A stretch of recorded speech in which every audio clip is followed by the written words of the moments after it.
Kumbaga, tinuturo sa atin how to live sa mga panahon na ating kinalalagyan. Lalong-lalo na tayo sa panahon natin ngayon, napaka mapanghamon.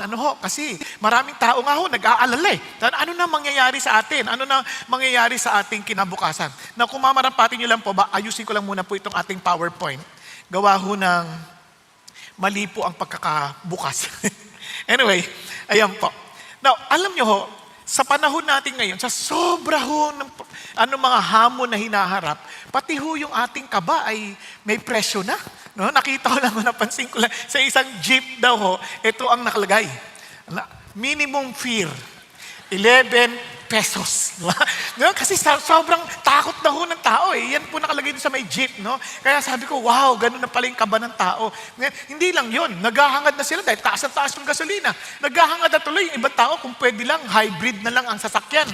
Hindi yung basta hybrid, kundi talagang hybrid na dipidal. No? Kasama. Para kung pwede lang pagsamasamahin. Alam nyo, minsan, nahanap natin yung sa kabila ng ganyang mga paghahamon, dapat ang puso natin na nanatiling nagagalak dahil ang ating Diyos ang may control ng lahat ng bagay. Amen po. Sabi po niya, rejoice in the Lord always. Again, I say, rejoice. Kasi alam niyo bigyan ko lang kayo ng kasi kamakailan lang ay nanganak yung aking anak. So sa madaling salita ay ako na po ay legitimate na apostolic minister. No, ako ay nasa apostleship na. No, may apo ako. Ngayon, alam niyo nung una tinatanong nila sa akin, ano bang pakiramdam ng magkakaapo? Nung hindi pa nanganganak. Di sabi ko, wala lang. And habang nagtuturo po ngayon, bigla nag-flash yung picture ng bata nung nanganak na nga biglang nagulat ako, bigla na lang tumulo ang aking luha. At biglang pinaalalahanan ako ng Diyos. Alam mo yung sigla at saya ng damdamin mo ngayon ay isang pagpapaalala ng aking damdamin para sa inyong lahat. Because all of us, human beings, are like grandchildren of the Lord. Kasi ang una lang naman si Adan at Eva and the rest of us, apo na eh. Tama? And when I look at the baby, he was so helpless. He could not do anything. Kung hindi siya papakainin ng nanay, kung hindi siya tutulungan, and pinaalala sa akin, you were once like that. Parang you were so helpless. Pero tinan mo ngayon, ang laki-laki mo na. You know what I'm trying to say? I provided for you. I took care of you. And I want to remind every one of us, we were once like that, a baby, so helpless. But God took care of us. And now that we are adults, some of us, most of us, masasabi mo bang pinabayaan ka ng Diyos? The things that we were worried about yesteryears, na paglipasan na natin. Amen? Ngayon, maraming sabi natin, ang dami pa rin naming problema. Huwag kang mag-alala. Dadami pa yan. Pero anong ibig sabihin nun? Tingnan ninyo Alam niyo po ba, ang pinakamahabang lugar o pwedeng lakbayin ng paglalakad ay mula po sa Cape Town, South Africa, hanggang sa Magadan ng Russia, sa bahagi ng Asian continent ng Russia. Ang haba niyan. Kaya kung nasabing pwedeng lakarin, kasi wala kumbaga, lahat po ay may tulay na magdudugtong sa lahat ng mga dadaanan. Hindi mo kailangan mag-eroplano, hindi mo kailangan magbarko, dahil may tulay. Kanya lamang, sa laban nitong lakbay na to, umaabot ito ng mga 22,387 kilometers. Can you imagine that? At Google ka ng 4,492 hours to travel para sa paglalakad. At kung tuloy-tuloy, walang tulugan, mga 187 days. Pero kung every 8 hours yung paglalakad mo, tapos pahinga, a day 8 hours a day, maari na makakalakbay ka ng mga 561 days. Lalagpas ka, tatawirin mo ang 17 bansa, 6 na iba't ibang time zones, at iba't ibang season ng taon. Now, ba't ko ito kinikwento sa inyo? Sa kasalukuyan, ayon sa report, wala pang nagtagumpay na makatawid. Kasi tatawirin mo ang init ng Sahara Desert. Tatawirin mo ang lamig ng Siberia. Talaga iba't ibang biyahe. Sobrang hirap. Almost to the point of impossibility. Pero bakit ko kinikwento sa inyo? Kasi ang Christian life, sabi nila, is not hard. It is not even difficult. It is an impossible journey without God. And let me just tell you this. Yung Christian life, yan po ay marami ang nakatawid. Marami na ang nauna sa atin. And they were able to endure. They were able to overcome. At yung faith that worked with them is the same faith working in us. Kaya tingnan niyo po, sabi ng Bible, na napakaliwanag sa Hebrews 12. Sabi niya, therefore, since we have so great cloud of witnesses, ito po'y tumutukoy doon sa mga nasa chapter 11. And sabi niya nun, surrounding us, let us also lay aside every encumbrance and the sin which so easily entangles us, and let us run, look at the words, with endurance, the race that is set before us. So sabi niya, ano tayo? Tuloy tayo sa ating pagtakbo. Ay, ito, pakinggan niyo ha. And fixing our eyes on Jesus, the author and perfecter of faith. Now, kaya ho yung sinasabi ng real faith, yan ay, yung sinasabi ni James, hindi yan sumusuko. Hindi yan mahinang faith. Yan ay buhay.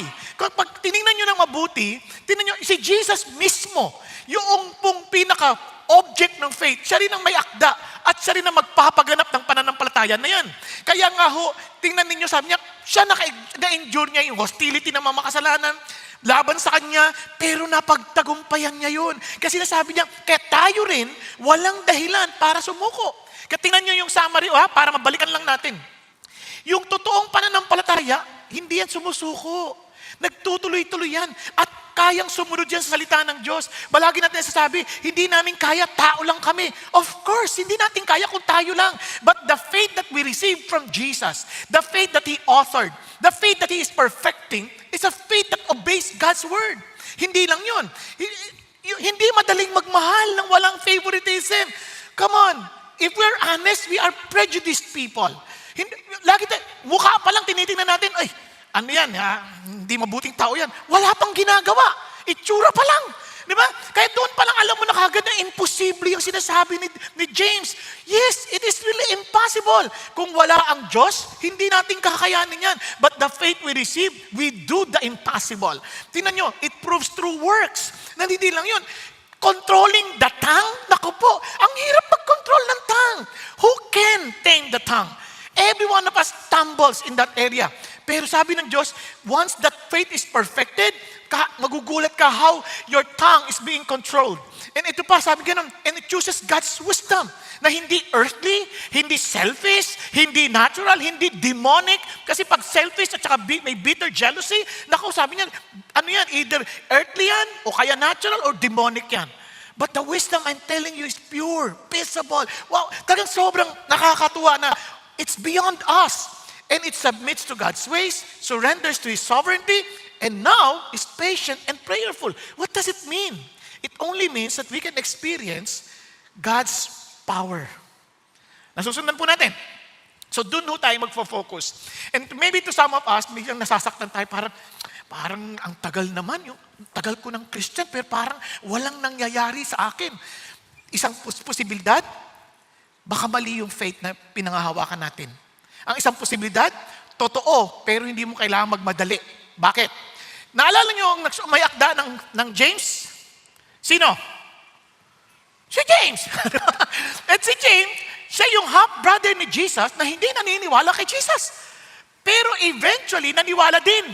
Kasi nakita niya na nag-resurrect si Jesus, talagang sabi niya, yes, indeed, He is the Son of God. He is the Messiah. Kaya ang sabi niya, sabi niya, James, the bondservant of God and of the Lord Jesus Christ. Lumaliwanag ang inangkin niya na siya yung bondservant ni Jesus. At kaya naman, hinihikayat niya yung mga Christians. Huwag kayong susuko, ha? Para sabi niya, sinulat niya, in-encourage yung mga Christians, come on, huwag kayong susuko. Bakit?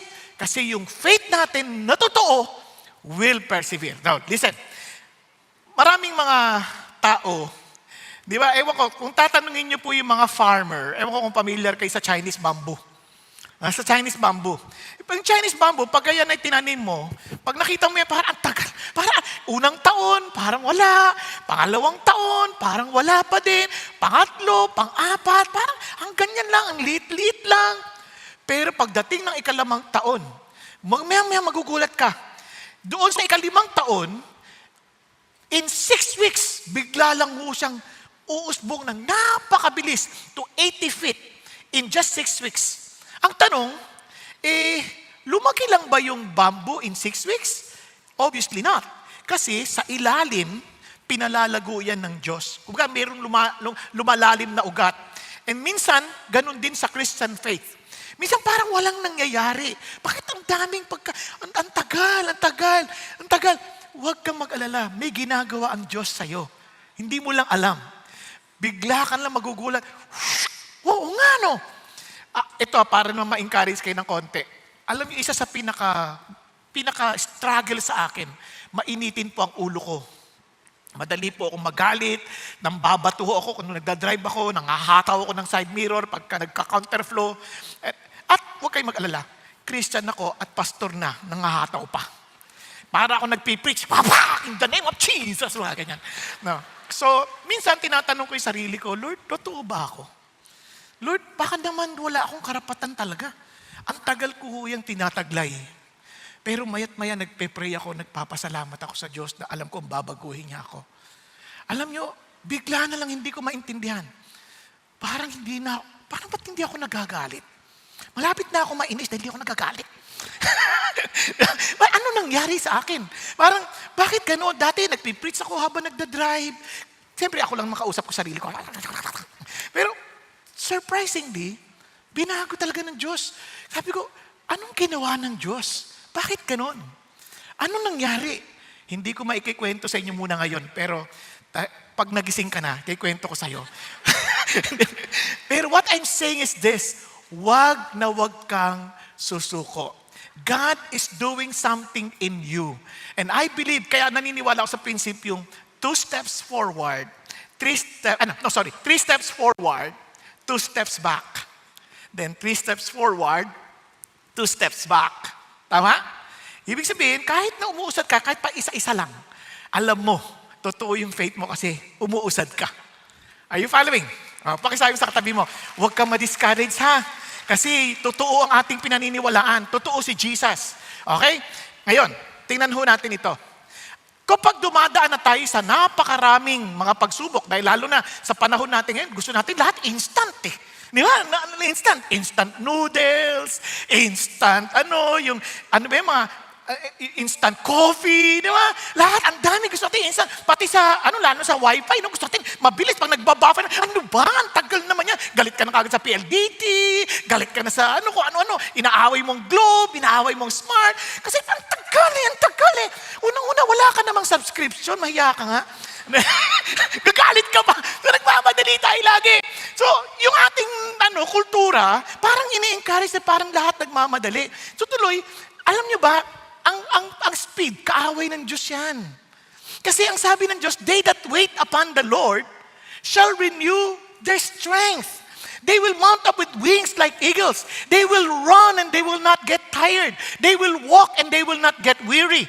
Kaya ang tao na nakakilala kay God, marunong silang mag-intay because they understand that their God is in control. Relax sila. Kaya nga ang mga nagmamadali, yung agad-agad madalas naloloko tayo pag nagmamadali. Tama? Kaya relax ka, yun ang sinasabi ng Diyos. Kaya ang tanong sa atin, how does real faith respond when life is hard? Pag humihirap na parang walang nangyayari, Lord, asan ka? Hindi namin alam. Ang dami na namin problema. Hindi namin alam paano namin haharapin. Pataas yung presyo ng gasolina. Ano nang gagawin namin? So, lahat, iba nagrarally na. Iba paano magkokontrolin yan? It's beyond us. Kaya ito ang dapat natin maintindihan. May sagot si James. Real power or real faith experiences what? God's power. That power is readily available to all of us who have real faith. Yung pag-genuine yung faith mo, meron kang kapangyarihan na at work and kailangan mo yung maranasan. Paano? Pansinin nyo ang gandang ginawa ni James kasi sinandwich niya eh. Nagsimula siya sa consider it all joy when you encounter various trials so you do not give up. Then again, he's telling us to do the same. We are to persevere, we are to pray, we are to proclaim. Sabi nga, you want to experience the power of God?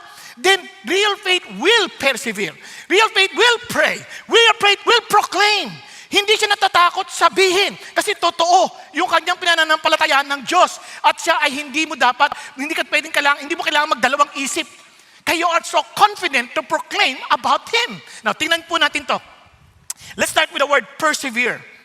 Now, napakaliwanag sabi ganun. Sabi niya rito, therefore, be patient. Alam mo ibig sabihin ng patient? Yung literal translation yan, long suffering. Grabe, ang habang parang I am willing to go to that strength, to that extent. Bakit? Kasi alam ko hindi ito masasayang. Kung halimbawa, manganganak ka, naisip ko lang yung anak ko lang, no? Kasi sabi nila, 11 hours daw na nag-labor eh. To some, mas matagal pa. Pero bakit mo titiisin? Tapos, di ba, pasigaw ng pagkakas, walang yaka! Bakit mo titiisin yun? Kasi may inaabang kang lalabas na baby. Tama? Tama? Tingnan ninyo, paglabas, limot mo na lahat. Pero you're willing to suffer that long because there is someone pressure coming out. Someone precious, I should say, coming out. Kung alam mong precious yan, willing ka maghintay. Hello? And kaya yung sinasabi ng Lord, therefore be patient. Bakit? There is someone so precious coming. Hindi ito yung mundo natin. Our Lord is coming. Yun ang pinaka-precious. Kumbaga, kung ikaw ay may ka-date, at gustong-gusto mo yung ka-date mo na yan, yung love na love mo, parang kahit ang tagal niyan, iintayin mo yan. Kasi alam mong darating at darating siya, and that person is so precious. Ganon din, kung ang asawa mo, mahal na mahal mo, hindi ka magsasawang mag-intay. Nagkakatin na anak natin, pagka late na dumating, hindi mo pinagsasawang antayin. Makakatulugan mo, yes, but you are always expecting that they are coming. Bakit? Because they are precious. Di ba? Ganun din, pag ikaw ay nagninegosyo, may profit, it may take long, but you are continuously trying to wait. Bakit? Alam mo, parating yung gustong mangyari. Pero kung wala ka ng pag-asa, ay bahala na. Pero ito, sabi ng Lord, no, He is coming. Gusto mong malaman paano mag-intay? Gayahin mo yung mga farmer. They wait for the precious produce of the soil. Paano? Being patient about it until it gets what? The early and the latter rain. Kumbaga, itong mga farmer na to, willing sila maghintay. Importante yung early rain. Yung early rain, yung po yung magpapalambot ng lupa. Yung latter rain, yun naman po yung magpe-prepare para mag-mature na ho yung mga tanim, para i-harvest na. Kung wala yung mga ulan na yun, walang harvest. Now, anong sinasabi sa atin dito? Bagamat yung farmer pwedeng magbungkal, bagamat yung farmer pwedeng magtanim, bagamat yung farmer pwedeng maglagay ng fertilizer, isang bagay na intindihan mo when you are waiting, when you are patiently, perseveringly waiting, hindi mo makokontrol ang ulan. Hello? Hindi mo sabihin, hoy ulan, bumagsak na! Hindi mo magagawa yun. Hindi mo mauutusan yung cloud na pumunta sa'yo. Siyempre ngayon sa technology, sabi na may cloud seeding, pero hindi mo makukuha yung totoong ulan na kailangan sa pagtatanim. Naunawaan po? So, anong sinasabi sa atin ng Diyos dito? Ang sinasabi ng Diyos sa atin, ganito ang faith. Di ba? The farmer trusts God with what he cannot control. And he works faithfully with what he can control.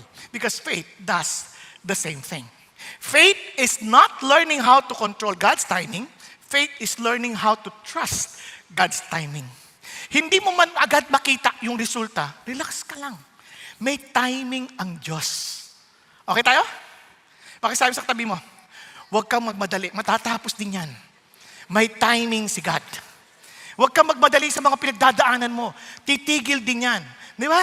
Titigil din yan. Basta ang mahalaga, magtiwala ka na may tamang timing si God. Kaya ulitin natin. Sabi niya, tinuloy niya pa. Faith, you too be patient. Ikaw din, ikaw. Strengthen your hearts for the coming of the Lord is near.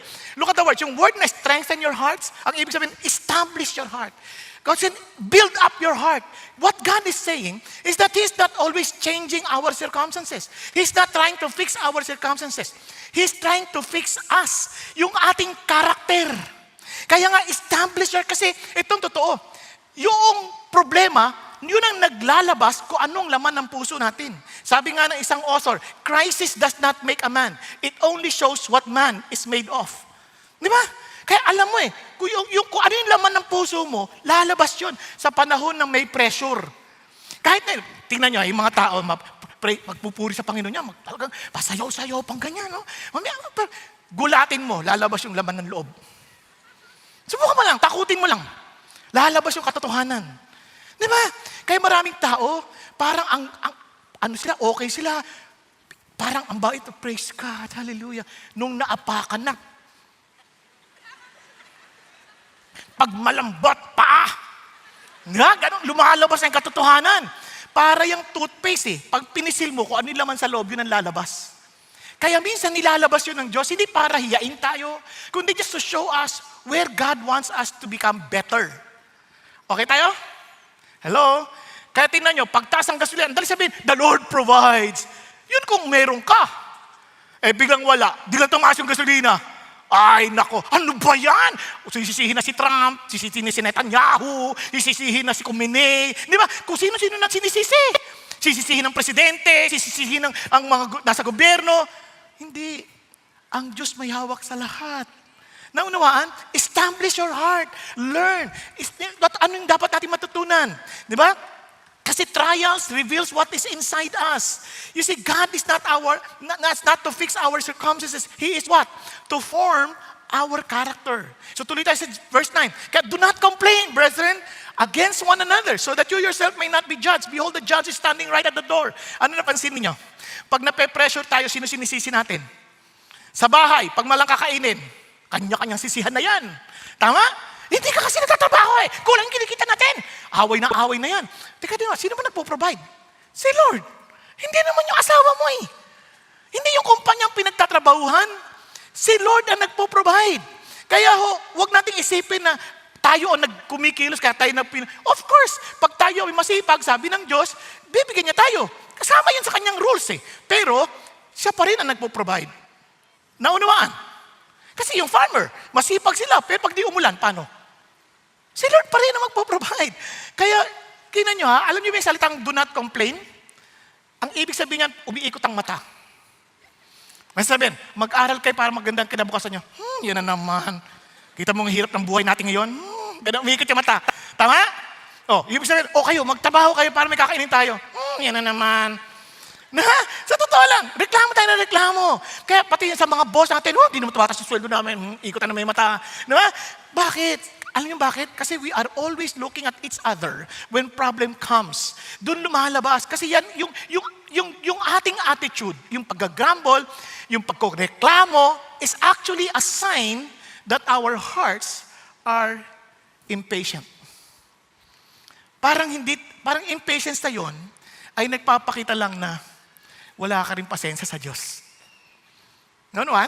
Bakit? Para sabi mo, Lord, mali naman timing mo Ang tagal ko nag-iintay. Di ba? Tapos, ito pang binigay mong asawa sa akin. Tamad. Di ba? Hindi tamad yan Tinamad na lang yan dahil ikaw napangasawa. Hindi na totoo lang. Ang sipag kaya nung nililigawan ka niyan. Hinahatid ka, sumasakay sa jeep. Di ba? Kahit na hating gabi na, hatid ka pa. Ang sipag. Nung napangasawa ka na, tinamad. Kasi lagi mong binubunga ay, ayoko na nga, walang nangyayari. Di ba kaya nga alam nyo, maniwala kayo sa hindi dapat yan nagtutulungan yan nagtutulungan. Kasi sabi nga nila, sa bawat tagumpay ng lalaki, sa likod niyan ay babae. Di ba? Kung feeling mo bigo yung asawa mo, malaki kasalanan mo, hindi mo siya tinutulungan. At sa bawat kabiguan ng lalaki, alam mo kung sino nasa likod niyan? Bruha. Diba? O kaya, vampira. Bakit vampira? Meron ka vampira. Yan. Talaga nakakarindi yan. Di ba? Sinisip-sip lahat ng dugo mo. Diba? Kaya tuloy, hindi nagiging nahihikayat. Hindi siya natutulungan to become better. Now friends, listen to this. Kung naniniwala ka that our God is in control and He loves us, do you think He will allow anything that will destroy us? Pag-isipan nyo. Tanong mo, yung kasama mo yan, palagay mo, binigay ng Diyos para sirain ka? Hindi. It is to build us up. Amen? It is to build us up. Kaya nga, don't be impatient with God. God is in control. Because hard seasons reveal what's really living inside our hearts. Naunawaan po? Kaya nga, Ito tingnan nyo. Sabi sa verse 10, as an example, brethren, of suffering and patience, take the prophets who spoke in the name of the Lord. Can you imagine? Ang gilang niyang example, tingnan niyo yung mga propeta. Yung mga propeta, they speak the very word of God. But it doesn't mean that they are comfortable. Bakit? Si Jeremiah was in prison. Si Elijah was hunted. And many prophets were rejected. Ang hirap ng kanilang buhay, but did they stop doing the very mission that God entrusted them to do? They never did. Tuloy pa rin sila. Bakit? Kasi alam nila, it's not about our comfort. It is the mission that God placed upon our hearts. Kasi hindi naman ito ang mundo natin eh. One day He will come and He will reward all of us.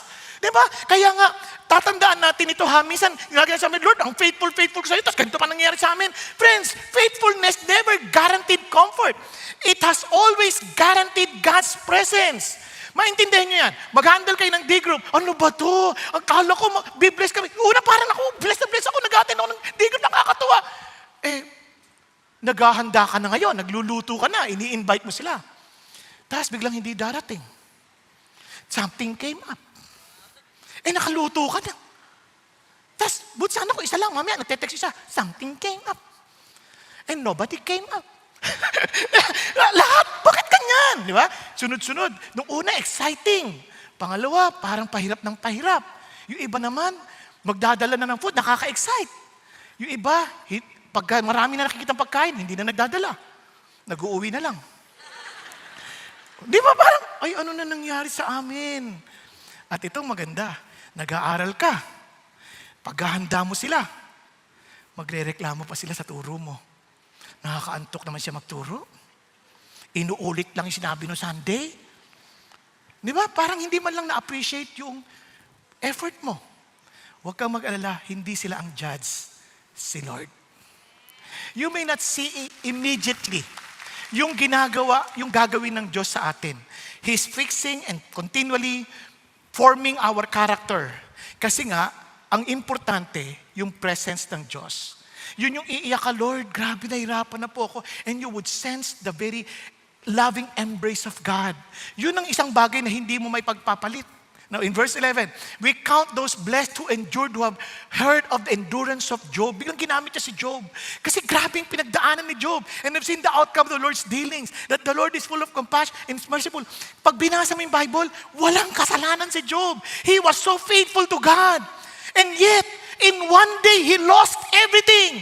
Wala yung kanyang business, nawala yung kanyang mga anak, nagkaroon siya ng sakit, tapos nagkaroon siya ng rejection. Socially talaga, parang dating tumutulong siya, tapos yung mga tinutulungan niya, tinatalikuran siya, pinandidirian siya, tapos pati yung kanyang mental anguish and spiritual anguish. But he never stopped. He kept on saying, God, I need to talk with you. I need to explain myself to you. Talagang sa kanya, isa lang gusto niya kausap, Lord, kayo lang. Hindi siya maintindihan ng mga kaibigan niya. He was being condemned.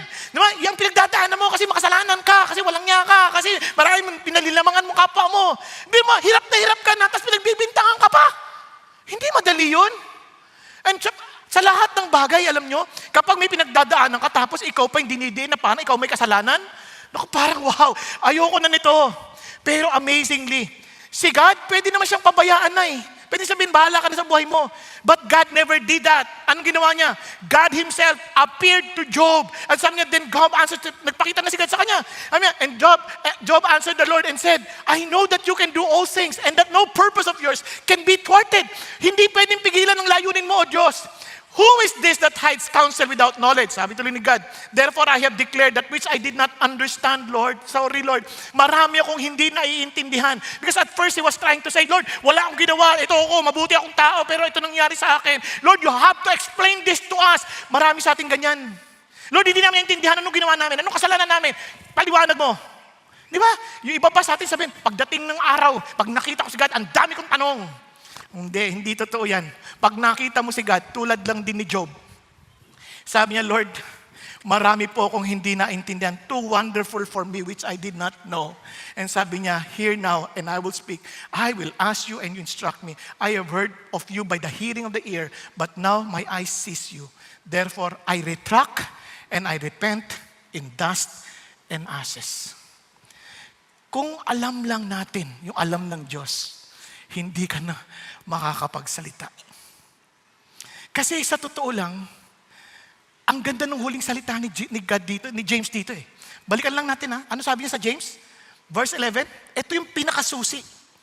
That the Lord is full of compassion and is merciful.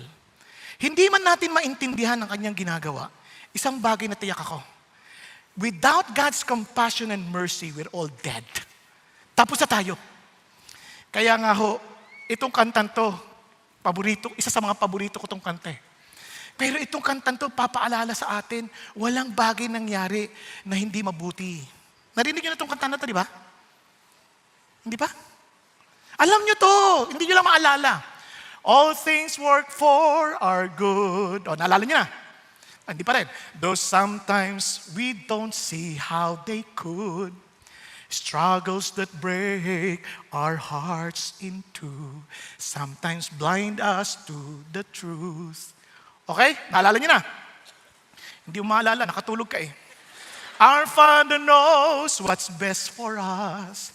His ways are not our own. When your pathway grows dim and you just don't see Him, remember, you're never alone. Hindi ka nag-iisa. He promised that He will never leave us nor forsake us. God is too wise to be mistaken. God is too good to be unkind.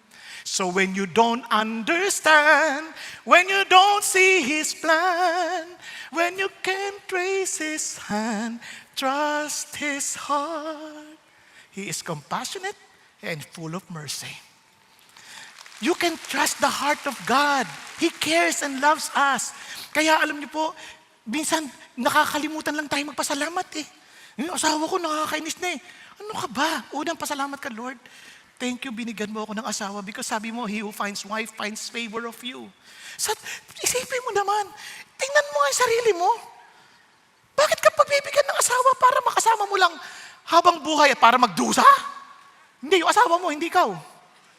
Pag-isipan mo. Ako nga pag iniisip ko, sabi ko, Lord, thank you ako sa asawa ko. Parang, sino ako para paglingkuran niya? Sino ako para suklayan niya? Siya nagugupit sa akin eh. Kaya kung naiinis kayo sa gupit ko siya. Love you, sweetheart. Isang-isipan, sinatsaga niya ako yan. Amya, bakit ayaw mo ako sa barbero? Kasi baka mamali ang gupit sa'yo. Makita lahat ng toklat mo. What I'm saying is this. Sino ka para bigyan ng nanay na meron ka ngayon? Sino ka para bigyan ng magulang na magtatrabaho para lang sa kakainin mo at pag-aaral mo? Para lang masigurado meron kang kinabukasan?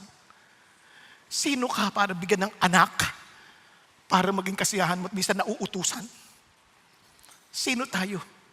Yun lang may makasama tayo. Sino tayo para bigyan ng isang magandang lugar where we can worship the Lord? Samantalang ang iba ay nagtatago dahil hindi nila alam dahil hindi sila pinapayagang sumamba ng malaya. Di ba? Pag-isipan niyo mabuti. Sino tayo na para dalhin sa isang lugar tulad dito para lang matulog? Our God is so full of compassion and mercy. Let's thank the Lord. Bigyan tayo ng bansa na tulad ng Pilipinas. Alam niyo, ang Pilipinas, sabi nila, mahirap. Hindi. Sa dami ng ninakaw ng leaders natin, buhay pa tayo. Ang yaman natin. Pag-isipan niyo mabuti. Kung sa ibang bansa, baka hindi na sila makakain. Tayo nakakakain pa. May aircon pa tayo. Nakakapag-drive pa tayo kahit na ang dami na nilang ninakaw. Diba? Let's thank the Lord. Lord, thank you ha, hindi mo kami pinababayaan. But you allowed all these things because you're teaching us something. Minsan, nadali natin magturo sila, masama sila. But how about us? Ano bang naging contribution natin talaga? Have we contributed something para umangat yung bayan? Or we are also part of the reason why our problem is getting aggravated? Pag-isipan niyo mabuti. Minsan, ang dali natin yun eh. Kaya nga, pala sa atin, your suffering may be loud today, but God's mercy will speak louder in the end. Yun isang bagay na ating si Job. Yes, ang ingay nung pait niya. Pero yung tinig ng Diyos mas malakas sa huli. And the Lord, binalik niya lahat ng mga nawala ni Job. Doble pa. Napansin niyo? Kasi yung mercy ng Diyos hindi natin kayang sukatin. Amen po? Pakisabi sa tabi mo, matulog ka lang. Ang Diyos natin ang nag-aalaga sa'yo. Nagkakaintindihan? And of course, hindi talang mananatiling nagpe-persevere lang, tinitiis lang natin, ano lang, parang okay na yan, sige na. God is not telling us to be like stoics na bahala na kung anong mangyari. Hindi ganon. He wants us to bring our sufferings to God. Kaya nga we have to pray. Because real faith will pray. Kaya tingnan nyo, ang galing ng Diyos. Tingnan nyo, above all, my brethren, do not swear either by heaven or by earth or with other oaths, but your yes be yes and your no, no, so that you may not fall under judgment. Bakit? Kasi yung mga tao minsan, Lord, sobrang hirap na kami. I promise you, pag ako pagka talaga binless mo ako, maglilingkod ako sa'yo, Lord, promise. Hindi na. Alam ng Diyos ang heart natin. We don't need to give His promises. We need to hold on to His promises. Sa halip, alamin natin yung pangako niya. Hindi yung pangako natin na importante, kasi yung pangako natin napapako yan eh. Kaya sabi ng Lord, in fact, as Christians, we don't need to swear because we are known in our honesty. Alam niya ang Christian, pag sinabi mo nagsalita ka, para ka nagbibigay ng yung personal oath sa Diyos because si God nakikinig. Kaya tinan mo, that you may not fall under judgment. He hears every word we say. He hears every attitude parang we express. Lahat yun, alam ng Diyos yun. Kaya sinasabi ng Lord sa atin, hindi mo kailangan i-express pa, I promise, honestly. Wala na. You must be honest. You must be truthful. But in order to do that, you must have an authentic faith, believing that God, the promises of our God. Bakit? Kahit sabi niya, Lord, is there anyone among you suffering? Anong gagawin niya dapat? Nagsasuffer ka? Don't complain. Don't make promises. Instead what? Pray! Yun ang gawin mo. Mag-pray ka. You trust the Lord, then you pour out your heart to God. And say, Lord, nahihirapan po ako sa ganitong kalalagayan ko. Tulungan mo ako. Lord, hindi ko alam ang gagawin ko. You pray. Prayer is just telling the Lord what you have in your heart. Hindi na kailangan yung bulahin mo pa si God, God, you are so great and wonderful. Lord, hirap po ako. Lord, nahihirapan po ako. Wala po kaming makain. Lord, nagdudusa ho kami. Masakit po yung nararamdaman ko. Kasi tatay natin siya eh. Saan ka tatakbo? Kung siya yung ating tatay, siya yung ating matalik na kaibigan, siya yung ating asawa as a church, we are the bride of Christ. Siya yung, kumbaga, siya yung totoong nagmamahal sa atin, sabihin natin, nararamdaman natin. Hindi masama yun. Alam nyo, katulad ito, may nagpa-pray sa akin, ayaw na tuloy magpa-pray ulit. Sabi niya, Pastor, pag-pray nyo ako, may sakit ako. O sige, Panginoon, kung hindi mo siya pagagalingin, kunin mo na siya. Sayang pera niya. Pero kung pagagalingin mo, pagalingin nyo na, kawawa naman. Pastor, wala ka namang ganyanan. Di ba? Kasi, baka kunin ako ni Lord eh. Nagpa-pray ka mo eh. Di sasabihin natin kay Lord kung ano na talagang gusto mo. Kung ayaw mong mamatay pa, di sabihin natin, Lord, ayaw niya pa pong mamatay eh. Pero gusto niya na pong gumaling. Kaya linawin naman niyo sa kanya, ba't kailangan niyang gumaling? Kasi maraming tao gustong gumaling, wala naman dahilan. Hindi naman niya alam ba't sila bubuhay. Di kawawa lang, puro consumption lang din ang kanyang haharapin. Naunawaan po. You tell God, nagsasuffer ka, you pray. Ano pa sabi niya? Ang ganda naman, buti na lang hindi laging suffering ang buhay. Is anyone cheerful? Ibig sabihin, may mga seasons of life. Mayroong mga seasons ng suffering, may seasons of rejoicing, may season of blessing. And sabi gano'n, He is to sing praises. On both seasons, ano sabi niya? You focus on God. Nakuha natin, kahit anong pinagdadaanan natin, sa Diyos tayo tumakbo. It's like saying that real faith does not run from God in suffering. Ayoko na kay God, nagsasuffer ako. And it does not also forget God in success. Kaya maraming mga tao, sobrang pinagdaanan ng hirap, and they run to God. And after running to God, after a while, hindi naman agad-agad, binless sila ng Diyos. Oh, huwag mo kalimutan si God. Ganun kasimple yun. Meron pang lumapit, Pastor, pag-pray mo naman ako kasi nahirapan ako eh. Nung dati, yung tithes ko parang 1,000 lang eh. Kasi nga, okay naman ako, faithful ako. Ngayon, Pastor, laki na ng kita ko. Ano na eh, maabot na ng 100,000 yung tithes ko. So pag-pray niyo naman ako, sige, pag-pray kita. Lord, pwede ba yung kita niya pababain mo? Sa 1,000 para hindi siya mahirapan. Kawawa naman eh, nahirapan na siya eh. Ay, wag naman, Pastor, wag naman. Wag naman. Yung kakayanan na lang. Yan, sabihin mo yung totoo kasi para alam mo rin. Kasi maging totoo tayo sa Diyos, yung totoo, tatay natin siya. Sa totoo lang, Nagpapasalamat talaga ako sa Diyos. Kasi siya talaga yung natatapunan ko ng aking nararamdaman. Oh Lord, nahirapan ako pa nagpipreach ako, natutulog talaga siya eh. Sinasabi ko talaga. Sabi ko, pero huwag niyo naman siyang patulugin ng tuloy-tuloy, ha? What I'm saying is, I'm open and telling God what I feel. If I'm suffering, I pray. If I'm rejoicing, I sing praises to Him. Are you following? So, napaka-simple na sinasabi ng Diyos. And let's continue. Sabi nga doon, tignan nyo ha. You see, bigla sabi niya, is anyone among you sick? Ano, bakit pati-pati pag may sakit? Then, he must what? Call for the elders of the church. And they are to pray over him. Alam nyo ba, pag nagsasuffer ka, minsan kaya mo pa kahit mag-isa ka lang eh. Kapag ikaw ay masaya, siyempre kayang-kaya mo kahit mag-isa ka. Pero minsan, pag may sakit ka, parang feeling mo nag-iisa ka na talaga. Lalo na kung nakarating ang ganun, parang wala kang maasahan, wala kang masabihan, lalo na kung byuda ka pa, wala kang matawagan. Ano gagawin mo? Yun ang nakalimutan natin. Tayo'y kabahagi ng isang katawan. Tayo ay kabahagi ng isang church. Kaya ho, alam nyo, sa laki na ganito, tatandaan nyo, during that time, ang kanilang church ay house to house. They meet. Kaya nga in our case, we grow in small groups. Kaya may small groups. Kaya minsan we encourage you to be part of the small group so that you would understand what it means to be part of the body of Christ. Kasi iba, parang, ba't ako mag-small group? Busy-busy lang ako. Kaya pagdating ng araw, nakita mong talagang kailangan mo ng panalangin, wala kang malapitan. Bakit wala kang makitang pamilya?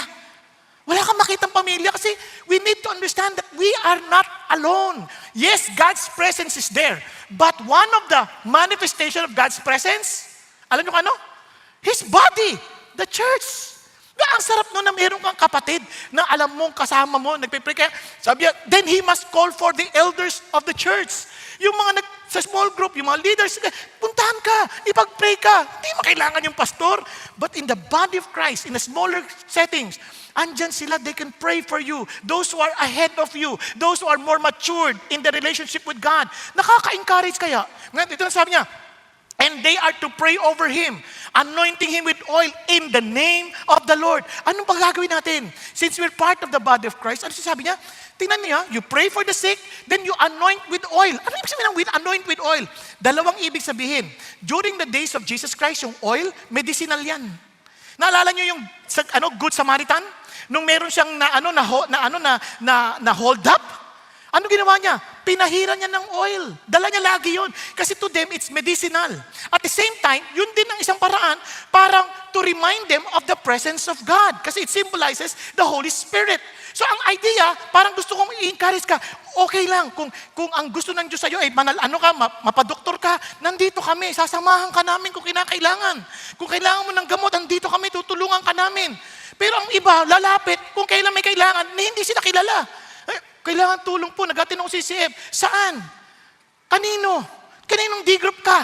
Sino area pastor mo? Hindi ko alam. Pati mo alam. Dapat kilala mo yung pamilya mo. Naunawaan po?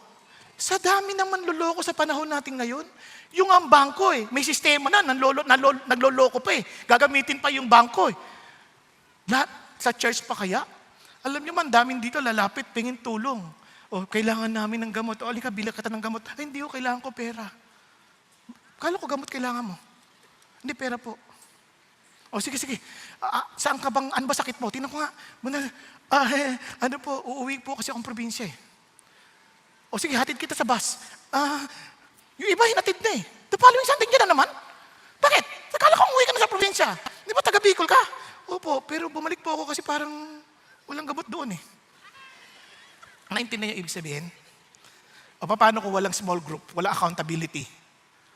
Kaya wag ko kayong magagalit kapag minsan parang ang laki-laki ng church, di ba lang ako tinulungan? Hindi po. Because this property that we have is not ours. They belong to Jesus. So we need to be responsible. We need to be good stewards. Kaya naman, may system din tayo. And God taught us that. Paano? They met in the temple and they met house to house. Para may sense of accountability. And everyone is working together for the glory of God. Okay tayo? Kaya I encourage you, be part of a small group. Di ba? Ngayon, kung hindi nyo alam paano ako magiging part, may Let's Connect. Ina-announce naman May Let's Connect. Kung gusto nyo, mag-Welcome Wednesday. Pwede kayo magkaroon ng group doon. Kung young people kayo, punta kayo sa Elevate. Kung mga singles kayo, punta kayo sa Big. Di ba? Kung sa adults, ang dami ho. Pag gusto, maraming paraan. Pag ayaw, daming dahilan. Huwag kayong magagalit ha. Sino sa inyo may small group na? Membro kayo na small group. Sige, taas yung kamay nyo. Baba natin ulit. Sino yung wala pa? Wala pa, huwag kayo mahiya. Hindi ka naman uhuhusgahan. Wala pa. Okay, konti lang. Sino dito yung hindi nagtaas ang kamay? Bakit?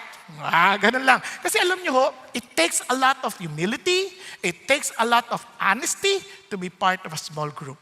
Kaya naman, dun natin matetest yung totoong loving one another. Dahil kung wala yun, paano natin malalamang nagmamahal tayo? Kasi puro hipokrito sila doon eh. Huwag kang mag-alala. Kulang pa sila ng isa. Punta ka na. Di ba? We are not here to judge one another. We are here to help one another. Yun ang idea ng Diyos. Kaya nga, you anoint them with oil. And look at this. And the prayer offered in faith will restore the one who is sick. Ano ba ibig sabihin ng faith? Dapat ba yung uutusan mo yung sakit? Lumayas ka dyan sakit? Hindi ganun ang faith. The prayer offered in yung bang faith, dapat walang pagdududa kahit single doubt lamang. Hindi, sabi nung isang, sa Mark chapter 9, Lord, I believe, but help me overcome my unbelief. It is an honest expression na sinasabi natin, Lord, ito po yung kalalagayan ko. Because I believe that you're God and you're real, you're a person, I'm telling you what I'm going through. That's faith. Lord, natutuda po ako, pitulungan niyo po ako. Naunawaan po? Kasi yun ang idea nun. Ito yung faith. Without faith, it is impossible to please God. Everyone who comes to God must believe that He exists. For He is the rewarder of those who believe in Him. Naniniwala ka nag-i-exist siya? Then tell Him your concern. Tell Him your problem. Yun ang sinasabi. Kapag pinag-pray may sakit, may kami pinag-pray. Sabi niya, Pastor, hirap na po ako. Totohanan sabihin, Lord, marami nakarinig nun. Kasi nag-pray kami, Lord, nahihirapan na po yung kapatid namin. With all sincerity, Lord, kung hindi mo na mapagaling, Lord, pauwiin mo na siya at makapagpahinga na siya sa presence ninyo. Pero kung pagagalingin mo, Lord, please, gawin mo na agad. And the following day, umuwi na siya sa Lord. Mali ba yung prayer? Hindi. Kasi sinasabi mo sa Lord kung ano talaga nilalaman ng loob mo eh. Di ba? Yung iba talaga, siyempre naintindihan mo, gusto pa rin lang mabuhay, pero just calm them and let them understand to be with Jesus, hindi masama. Naunawaan?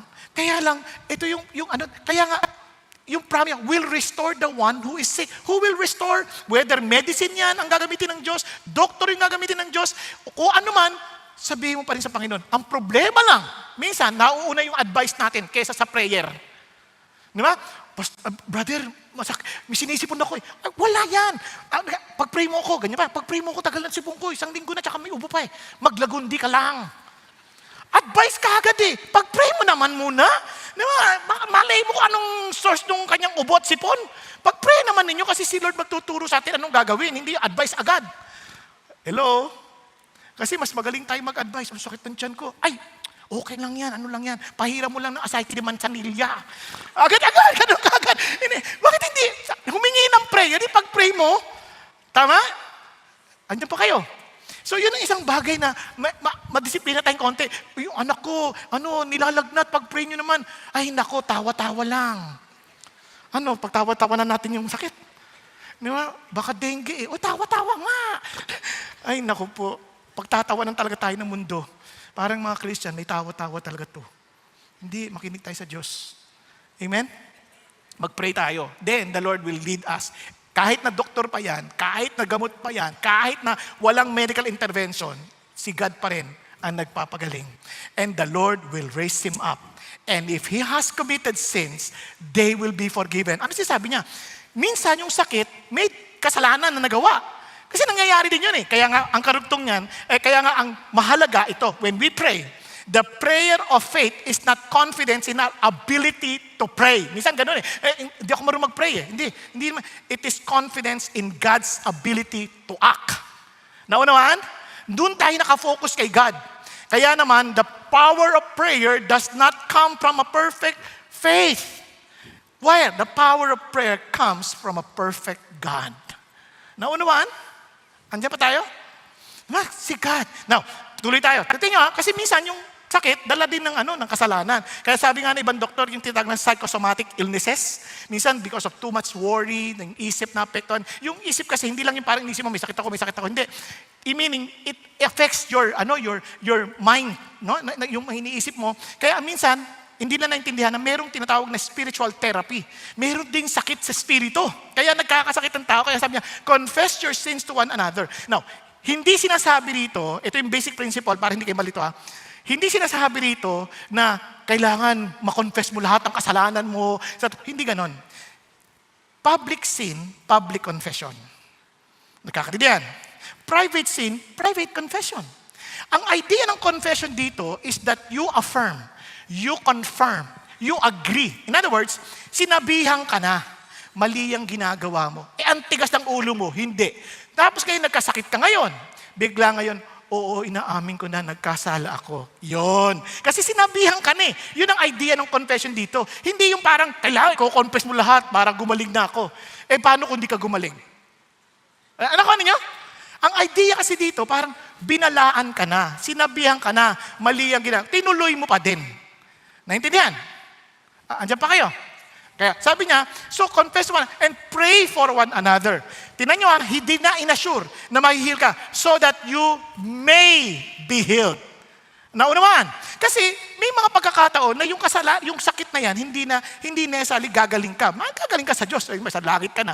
Pero minsan, pagagalingin ka talaga because it's really causing because of sin, like bitterness, di ba? Sinabihan ka na, patawarin mo na kasi yan. Ayaw mo pa rin magpatawad. Alam nyo, ang dami nagkakasakit because of bitterness. Di ba? Ngayon, iba naman, dahil sa kawo-worry, wag ka na kasing mag-worry. Worry ng worry, nagkasakit. Naunawaan po? Kaya, minsan sinasabihan ka na. Then, sabi ko, teka, itong isipin nyo. The effective prayer of a righteous man can accomplish much. Now listen, para tayo magkaliwanagan. Secret sins sometimes keeps us sick. Confession opens the door for healing. Kaya magtataka maraming tao, marami silang tinatago sa kalang puso na hindi na masabi-sabi, natatakot sila. And it causes them too much stress kaya sila nagkakasakit. Para ho yan yung bata, naalala ninyo, yung kwento ni Peter. Naalala niyo pa si Peter, nung naglalaro ng tirador, biglang tinamaan yung pato ng lolo niya. Tumalsik. Ano yun? Dugo yun eh. Dugo. Ayan, buti hindi umabot sa'yo, kundi bato ka na ngayon. Di kayo, patay. Siyempre, takot to. Tinago ngayon ni Peter. Biglang sabi ng kapatid, "Hi Peter, I saw what you did." Kumatay na, kumatay. Please don't tell anybody. Don't tell Lolo. Don't tell. Yeah, but you know what? Ayan na. Di ba? Guilty. Eto na ngayon si Peter. Meron silang assignment ng paghuhugas ng plato. Sabi nung, time nung ate niya. Sabi ng ate niya, Andrea, you are to wash the dishes today, yeah? And Peter will go with us in the mall. Sabi niya, no. Peter told me that he will take care of the dishes. And kami na, then I'll go with you. Sabi niya, yes, Peter? Peter, am I right? Yes. Walang magawa, pero punong-puno ng takot, sama ng loob. Binamanipulate si Peter. Sakit ng ulo niya, dami niyang problema. Kasi, patay siya sa lolo niya eh. Hanggang sa hindi niya na makayanan. Talagang sobrang hirap na siya. Sabi niya, Lo, meron akong kukumpisal sa inyo. Ano yung anak? Napatay ko po yung pato niyo. Alam mo anak, alam ko na yan, nung una pa lang napatay mo. Nakita ko din eh. Inaantay ko lang aminin mo. O, isipin niyo yung mga dala nating sakit ng ulo. Dahil sa takot nating malaman ng iba. Samantalang pwede mo namang sabihin sa Panginoon Diyos at kung sino mang taong involved. Amen po? Tatahimik ang buhay mo. Yun ang sinasabi ng Diyos dito. Kaya pagdating sa verse 16, therefore, confess your sin. Look at the words. The effective prayer. That prayer is so effective. It's so powerful. And we, who are forgiven by Jesus, we are the righteous people of God. Can you imagine if we will all learn to pray? Ano kaya mangyari sa bansang ito? Sometimes we complain more than praying. Mas marami tayong reklamo kaysa sa prayer. Reklamo sa mga government officials. Are we praying for them? Sa totoo lang. Di ba, reklamo sa mga church leaders. Are we praying for them? Kaya ang talo sa atin, kunyari ako nabasa ko, nalaglag isang pastor, nalaglag. Sabi ko, Lord, iyak ako bigla eh. Lord, hindi ko man lang napag-pray, bless na bless ako sa mga libro nila. Tapos ito ngayon, ang dami lang kapalpakan. Never ko silang pinag-pray. Bigla ako naalala, ang dali nating maghusga. Kaya sama nila, hipokrito sila. But if they're part of the body of Christ, bakit hindi natin sila pinag-pray? Kapatid, learn to pray for one another. We belong into one body. Pag isa nagkasakit, lahat tayo damay. Di ba? May kasabihan sa Pilipino, sakit ng kalingkingan, sakit ng buong katawan. Meron ng madali. Kaya damay tayong lahat. So I beg of your prayers. Bakit? Kasi tao lang din kami. But prayer, because it's so powerful, it releases God's power into real situations. Prayer changes hearts. Prayer transforms lives. Prayer brings heaven's power into earthly problems. Gandang-ganda sa sinabi ni John Chrysostom. Sabi niya, the potency, yung kapangyarihan ng prayer has subdued the strength of fire. It has bridled the rage of lions. It has expelled demons. It has broken the chains of death. It has assuaged diseases. It has rescued cities from destruction. It has stopped the sun in its course. It has arrested the progress of the thunderbolt. Grabing kapangyarihan ng prayer. Ang tanong, and that prayer has been given to us Christians. What are we doing with it? Are we praying? Asar ka, naiinis ka sa tatay mo, are you praying for him? Naiinis ka sa asawa mo, are you praying for him? Kaya sa halip na dibdibin mo yung problema mo, uulitin ko, tuhurin mo. Ay, wag ganyan, tuhurin mo. Baka nga ganunin mo. Patay yan, di ba? Hindi, kaya we pray, we bring to God in prayer. And look at what he says. Elijah was a man with a nature like ours. Well, si Elijah, grabe, pinadala niya yung apoy eh. Grabe yun, hindi ko kaya yun. He prayed and sinabi niya, wag uulan, hindi umulan, 3.5 years. So sabi niya, grabe yun, hindi ko kaya yun. Hindi. Pareho lang na si Elijah. Ang sinasabi ng Diyos, tao lang din siya. Nadidepress din siya. Natatakot din siya. Kapareho lang si Elijah. Kumakain din siya ng 3 beses ang araw. Kapareho lang si Elijah, nagugutom din. Kung may sunglass lang ng panahon na yon, magsasunglass din si Elijah. Katulad ni Renato. Kapareho lang natin si Elijah. Inaantok din siya tulad mo. Naunawaan? He is just like us. Kaya nga pinatulog siya ng pinatulog ni Lord. Naalala nyo? Pinatulog siya ng pinatulog. Kasi kapareho lang natin siya. But he was able to confront the king. He was able to stand at the Mount Carmel against all false prophets because he prayed. Naunawaan po. God does extraordinary things through ordinary people who pray. Pakisabi sa katabi mo, God can use you. But you have to pray. Pray. Real faith prays. Kaya sabi natin, ang galing. Kaya pinaalala niya ulit, then he prayed again, and the sky poured rain on the earth and produced its fruit. Friends, faith waits. Faith works. Faith prays. And God moves. Amen po? Kaya today, makakaread tayo ng testimony before we go to the last point na talagang nakita niyo how the Lord answered prayers. So andito po si Caleb and si Ronnie to share with us their journey of prayer. Good afternoon. I am Rolly de la Cruz, married to my ever-loving wife, Lani, for 22 years. We're blessed with a son, Caleb, whom we have committed to raise in the Christian faith. We joined CCF in 2019 and currently serving the Lord as the group leader and members of various ministries. Good afternoon. I'm Caleb, 21 years old and in my 3rd year of college. A D group member and a leader, part of the core leaders of Elevate Angono, the Exalt and the Host Team Ministries in CCF Angono. At around 7 p.m. of November 16, 2024, while my wife and I were in CCF Angono attending a D Leaders Assembly, Caleb, who attended an Elevate Fellowship, sent a text message saying, "Bahay na po."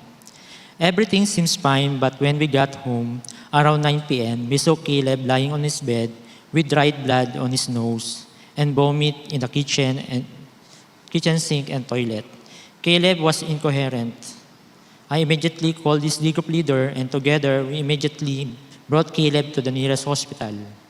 However, we were advised to transfer to a larger hospital that is better equipped to handle the case. Caleb has seizures throughout the ambulance ride and even after we arrived at the medical city emergency room. He would scream, move uncontrollably, then lose consciousness. This cycle happened several times. 6 people needed to restrain him. From the ER, Caleb was transferred to the ICU. We were told he had slim chance of survival. An emergency open brain surgery was immediately done to relieve the pressure caused by the bleeding. The neurosurgeon told us that the extent of Caleb's injuries included swelling behind his head, bleeding on both sides of the brain, upper outer layers, a small bleed internally, and a slight skull fracture on his forehead. It took nearly a week for the bleeding in Caleb's brain to finally stop. To make things worse, he developed ICU-acquired pneumonia. My wife and I felt helpless and hopeless, and we were clueless about what exactly happened to our son and if he could survive. The hospital bills of more than ₱1 million was also a growing concern. After my son's operation, his DGOP leader and our DGOP leaders initiated a campaign for corporate prayer for Caleb. At 12 noon of November 19, 2024, a call for prayer and fasting via Zoom for Caleb's healing and recovery began. This lasted for 16 days until the day of his discharge. Many people joined and countless others messaged our family offering prayers for his healing and financial provision. While all of these were happening, we sought financial assistance from various foundations and government agencies. A fundraising project for selling various merchandise was also launched. Many gave support and financial aid, including strangers. We were overwhelmed by how God sent people to help us. There were enough funds on hand or guarantee letter will be issued every time a payment was due. God's hand of provision never felt short. 11 days from my open brain surgery, I was taken off my ventilator and sedation meds. The following day, I was moved to a regular room. When I regained full awareness, I was surprised to find myself in a hospital room. That was when I told my parents of my last recollection of what happened to me. My head traumas might have been caused by a sleep on the floor, followed by a strong hit on the wall. I didn't realize at the time that my parents were afraid I may not recognize them when I woke up. But by God's grace, I did, along with everyone else who came to visit me. In just 20 days from the initial admission, we were given discharge orders. Though the total bills was in the millions, we just signed a promissory note of 200,000 pesos only, payable in 15 days. Just over a week later, we received a call from the hospital informing us that a guarantee letter has been issued covering the remaining balance. God is truly amazing. As my recovery continued, we discovered during the physical therapy that my locomotor skills were not affected. Even though the doctor said that healing and improvements would take time, God, in His mercy, chose to accelerate that process. Instead of the usual 6 months of recovery from an open brain surgery, my skull replacement procedure was successfully done only 3 months after that incident. Praise God. The main area the doctors wanted to work on was my speech. I stand here deeply grateful to God that I am personally sharing with you the testimony of His miracles in my life. I also shared this in a radio station and have been delivering messages in different CCF gatherings. Aside from this, my professors made some special arrangements which allowed me to continue with my college education without any delays. Please allow me to share what my non-born-again Christian colleague told me. She said that Caleb's healing was due to the faith of the church. She believed that the miracles happened because of the prayer offered during prayer o'clock, as well as prayer from our families, friends, relatives, CCF Angono members, other CCF satellite churches, and even people we never met. We are forever grateful to all of those who fervently prayed with us. God says in James 5:14-15, "Is anyone among you sick? Then he must call for the elders of the church, and they are to pray over him, anointing him with oil in the name of the Lord. And the prayer offered in faith will restore the one who is sick, and the Lord will raise him up. And if he committed sin, they will forgive him. We are blessed to have a God who hears and answers prayers of our brother and sister in Christ. He truly makes the impossible possible. To our loving and faithful God be all the glory and praise. Praise God, praise God. Tayo na po ay tutungo sa panghuli. Of course, ito po yung napaka-importante. We do not just pray, we proclaim because we believe in the power of our God. Amen po? Kaya naman, ang galing ho ni James, parang after telling us how difficult it is to journey in our Christian faith, bigla niyang pinalalahanan. He book-ended with this. Sabi niya, "My brethren, if any among you strays from the truth, and one turns him back." Ano sinasabi niya?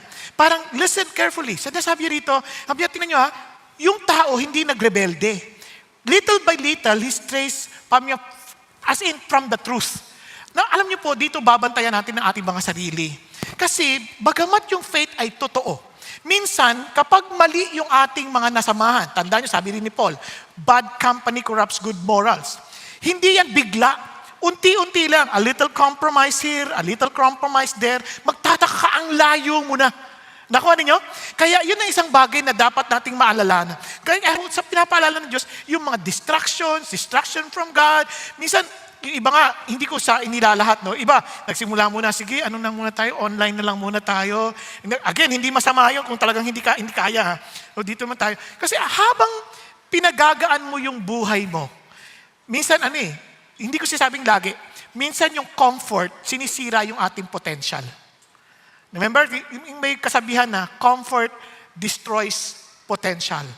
Kaya minsan wag natin hanapin yung madaling paraan. Kasi sometimes, if we are always looking for the easier route, ganyan, we get crooked sa ating mga lakarin. So God is giving us warning. Pero as a church family, hindi dapat yun, lumayo na siya, hayaan mo na yan. Wala tayong pakialam dyan, hindi totoo yun. If we understand the faith that God gave us, hindi yan makasariling faith.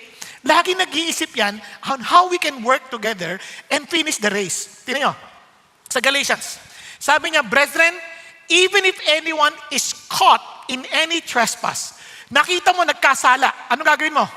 Grabe naman! Christian ba yan? Ginagamit lang yung church niyan. Ginagamit. Agad-agad, meron na tayong kagad ganong judgment eh. Relax ka lang. Sabi niya, kung nakita mong nakasalanan, ano gagawin mo? You who are spiritual, you think you're spiritual, you think you're walking according to the will of God. Ano dapat mo gawin? Restore such a one in a spirit of gentleness. I-social media mo. Banatan mo! Ipakita mong masamang tao yan. Ganun ba? Yun ba sabi? Hindi. With gentleness, pero liitan mo lang ang sulat. Para gentle. Ganun ba yun? Di ba? Ang idea, each one looking to yourself so that you too will not be tempted. No? Bantayan mo kasi tayo rin mahina eh. Ang sinasabi niya, we care for each other kasi tao lang din tayo. We are all saved by the grace of God.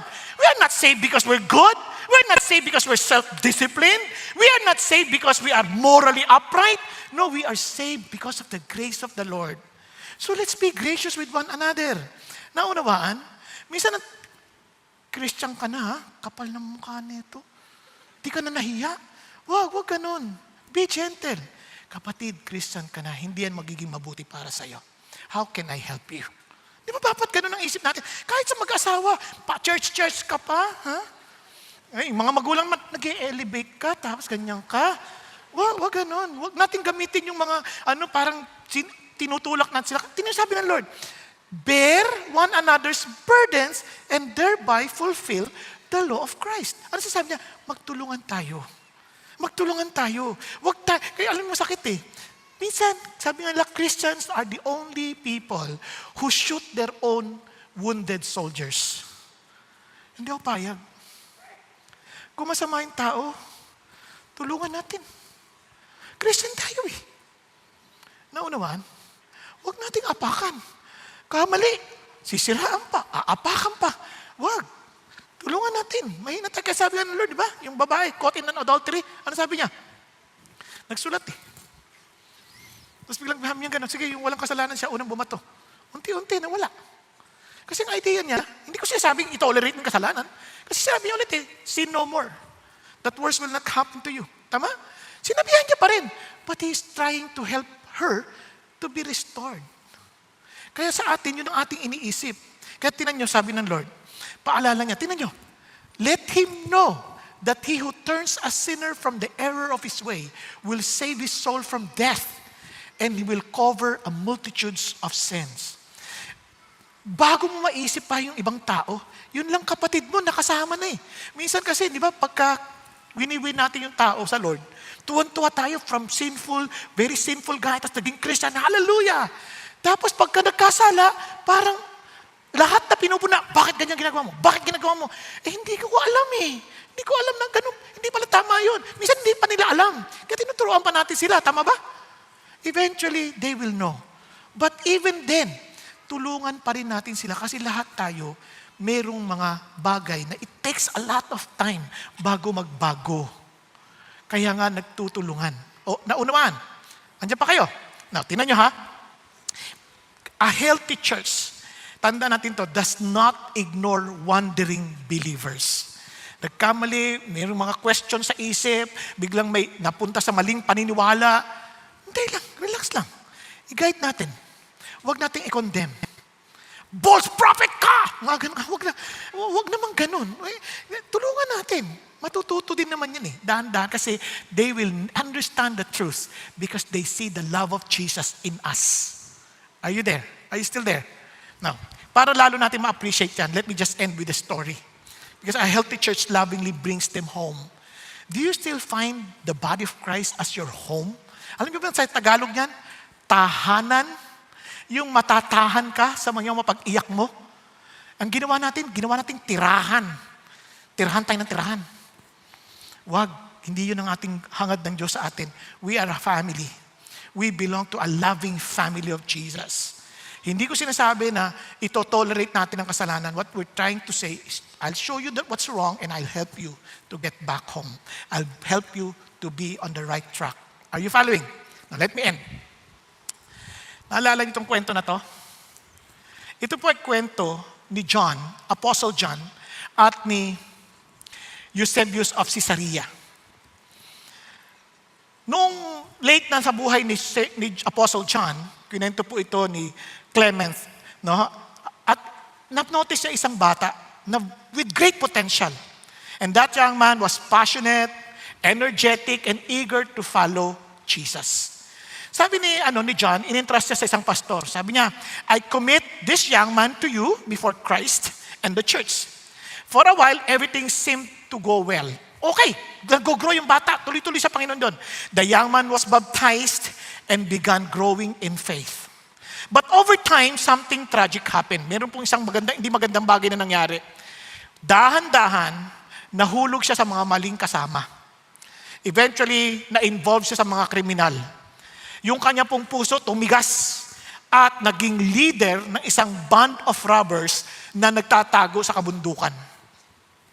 Nalaman ito ni John. Kaya dali-dali siyang pumunta doon sa church, sabing gano'n, nasa na yung young man na pinagkatiwala ko sa'yo? Sabi ng pastor, talagang yumuko yung pastor, sabi niya, patay na po siya. Ha? Anong ibig mo sabihin? Patay na po siya sa Diyos. Pinaliwanag niya na yung bata naging kriminal at ngayon, namumuno na ng mga makakriminal na namundok na. Agad-agad, tingnan niyo ang puso ng apostol. Hindi niya hinayaan ganun na lamang. Kinuha niya ang kanyang kabayo at tumakbo. Hinanap yung bata, pumunta doon sa kabundukan. At doon, kinuha siya ng mga robbers, kinuha siya ng mga bandido. At nung nakita niya yung bata, nakita ng bata, face to face si John, na-recognize niya, nagtatakbo. Yan na yung kwento, nagtatakbo. Sa hiya, nagtatakbo. At itong sigaw ni John, anak, bakit ka tumatakbo sa akin? Matanda na ako. Wala akong sandata. Huwag kang matakot. Meron ka pang pag-asa. Sabi niya. At sunod niya, sasagutin kita sa Panginoong Kristo kung kinakailangan. Bumalik ka lang. Bumalik ka lang. Itatayuan kita sa harap ng Panginoong Isus. Bumalik ka lang. With all sincerity and love. Dahil sa narinig niya, yung parang napunit yung puso ng bata, huminto sa pagtakbo, umiyak ng umiyak, at bumalik kay John. At eventually, naibalik siya sa church. At nagsisi. Alam niyo, yun ang wala na ngayon sa atin. Ang dali nating magtaboy. Ang dali nating magkondena ng tao. Nawala na yung pag-ibig ni Kristo, tulad ng pagmamahal niya sa isang prodigal son. Na pagtapos niyang malaman at bumalik siya sa kanyang mga senses, yung tatay tumakbo at niyakap, yung anak kahit napakabaho at amoy baboy. Niyakap, hinalikan, hindi pa humingi ng tawad. Wala na yun sa atin. Makikita yan maging sa ating pamilya. Ang dali natin magtanim ng sama ng loob at kinakansela ang mga tao dahil hindi sila lumalakad ayon sa ating sariling preferences. Remember this, people will never know that we belong to Jesus unless they see love for one another. Tayong lahat ay yumukot, pumikit. Hanggat hindi mo nakikita ang tayo'y naligtas dahil sa biyaya ng Diyos. Hanggat hindi natin nakikita na wala tayong ipagmamalaki sa Panginoon, yung pananampalataya na akala mong meron ka, ay baka huwad. Dahil ang tunay na pananampalataya, kaya yan nagpe-persevere. Dahil maliwanag sa Kanya ang pag-ibig ng Diyos. At siya'y tinanggap hindi dahil siya'y mabait, hindi dahil siya'y magaling, hindi dahil siya'y banal. Tinanggap siya dahil banal si Jesus. Dahil si Jesus ang namatay sa krus ng Kalbaryo at nabuhay na magmuli. Kaya siya nananalangin, hindi dahil sa nakikita niyang sarili niyang matuwid, kundi ang nakikita niya ang katwiran ni Jesus. Kaya siya lumalapit ng may tapang sa Panginoong Diyos. Dahil batid niya na lumalapit siya sa pangalan ni Kristo Jesus, hindi sa sarili niyang pangalan. At kaya namang matapang niyang sinasabi sa lahat, dahil alam niyang lahat ng tao ay wala ng pag-asa kung hindi dahil kay Jesus Christ na namatay sa krus ng Kalbaryo at nabuhay magmuli, nagbibigay ng kaligtasan sa lahat ng tumatanggap ng kanyang kapatawaran. Mga kapatid, hanggat hindi rin totoo sa iyo yan, hindi mo gagawin at hindi mo mararanasan ang kapangyarihan ng Diyos na buhay. Kailangan mong aminin sa Kanya, Lord, wala po akong ipagmamalaki. Ikaw lang ang aking kaligtasan. Kaya naman lumalapit ako ng may tapang dahil ikaw ang aking katwiran. At sa pangalan ni Jesus ako'y sumalapit sa iyo. At ito naman ay aking ihahayag na may tapang dahil alam kong wala ng ibang paraan para kami maligtas kundi sa pamamagitan mo. Kapatid, kung hindi pa ito totoo sa iyo, lumapit ka't nag-iintay ang Diyos dahil mahal na mahal ka niya. Dahil mahalaga ka sa Kanya, kaya siya namatay sa krus para makasama ka niya nang walang hanggan sa Kanyang kalangitan. Kaya't kailangan mo lang magpakumbaba at aminin, Lord, kailangan kita. Nanunumbalik ako sa iyo. Kung nagkulang man ang tao sa akin, hindi kayo nagkulang. Kasi sa iyo ako nagpapasakop. Kaya kapatid, kung kinakausap ka ng Diyos ngayon, be humble. Taas mong kamay mo sa Kanya, Lord, ako po yun. I need your love. I need your grace. I need, Father God, the faith that comes from you. Hindi po yung faith ng tatay at nanay, kundi yung totoong pananampalataya ko sa inyo. Kailangan ko po kayo. Yes, be honest before God. Tell God, Lord, thank you for loving me. Sabihin mo sa Panginoon Jesus, thank you, Jesus, for loving me. Thank you for dying on the cross for my sin. And thank you that you rose again from the dead to assure me that all my debts are paid. And thank you that you are coming back soon to bring me with you in eternity. Kaya naman, Lord, use me. Use me, Father God, to pray for others. Use me, Lord, to proclaim your truth to others. Use me, O God, that I may, Father God, model what it means to be persevering because of the faith that you have started in me and with the same faith that you will perfect. Thank you, Lord Jesus. Thank you, Lord, for the new life that you have given me. And thank you, Jesus, that from now on, this faith will continue to grow and will continue to manifest as a living testimony to many. Thank you, Jesus. Thank you, Lord, for loving me.